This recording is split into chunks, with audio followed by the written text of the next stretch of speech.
Assalamualaikum warahmatullahi wabarakatuh. Apa kabar sahabat beriman? Kembali lagi bersama Habsy Al-Fakir Channel untuk berbagi seputar info Islami. Semoga bisa menemani aktivitas Anda. Jangan lupa tekan tombol subscribe dan aktifkan notifikasi tombol lonceng agar tidak ketinggalan info terbaru dari Habsy Al-Fakir Channel.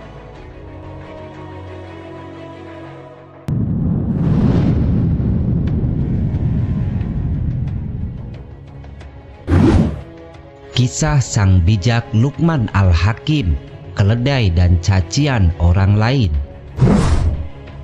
Luqman Hakim adalah salah satu nama orang yang disebut dalam Al-Quran, tepatnya surat Luqman. Luqman Hakim namanya mendunia karena nasihat-nasihatnya kepada anaknya. Ibnu Katsir berpendapat bahwa nama panjang Luqman ialah Luqman bin Unaka bin Sadun. Sedangkan mengenai asal-usul Luqman, para ulama berbeda pendapat. Ibnu Abbas menyatakan bahwa Luqman adalah seorang tukang kayu yang berasal dari Habsyi. Riwayat lain menyebutkan ia adalah orang dengan ciri fisik bertubuh pendek dan berhidung mancung dari daerah Nubah. Sebagian lain mengatakan bahwa ia berasal dari Sudan. Luqman Hakim memiliki keistimewaan yang mendapat anugerah dari Allah Subhanahu wa Ta'ala, yakni berupa ilmu hikmah. Ilmu sangat berguna bagi kepribadian manusia yang pada gilirannya akan bermanfaat bagi orang di sekitarnya, juga bagi alam semesta. Allah Subhanahu wa Ta'ala berfirman, "Dan sesungguhnya telah kami berikan hikmah kepada Luqman." Quran Surat Luqman ayat 12. Kata al-hikmah dalam ayat di atas memiliki beragam makna yang diantaranya meletakkan segala sesuatu pada tempatnya, selalu benar dalam ucapan dan perbuatan, mengukuhkan sesuatu dalam ilmu dan amal, kepemahaman dan kecerdasan, atau mengetahui apa yang terjadi dan melakukan kebaikan. Kata al-hikmah juga bisa diartikan rangkaian kata-kata yang menjadi bahan renungan dan telah mengalir dari satu generasi ke generasi yang lain.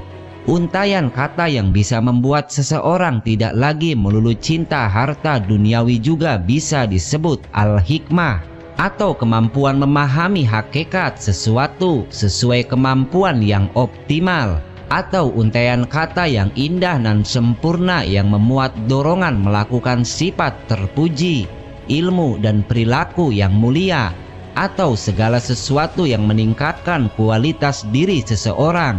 Semuanya merupakan arti dari kata al-hikmah. Ada pendapat lain menyatakan bahwa al-hikmah berarti ilmu dan amal. Oleh karenanya seseorang tidak akan dapat menyandang gelar hakim kecuali jika ia telah mengantongi keduanya, yakni ilmu dan amal. Secara sederhana, al-hikmah adalah petunjuk jalan lurus menuju keselamatan dan kebenaran dalam berkeyakinan, bertingkah laku, berucap dan melangkah menurut sisi pandang yang Maha Pencipta maupun cara pandang manusia. Itulah arti kata al-hikmah secara umum. Al-hikmah merupakan buah dari pengetahuan yang luas dan keilmuan yang dalam, kecerdasan serta kesadaran diri yang penuh, penelitian yang menyeluruh dan percobaan yang teruji, pengamatan terhadap keterkaitan antara satu perkara dengan yang lain, dan analogi yang dominan antara suatu hal dengan yang lainnya. Dalam sebuah kesempatan, saat Luqman mengajari putranya dengan kehidupan nyata di tengah-tengah masyarakat, Luqman berkata, "Wahai putraku, Lakukanlah hal-hal yang mendatangkan kebaikan bagi agamamu dan duniamu. Terus lakukan hingga kau mencapai puncak kebaikan.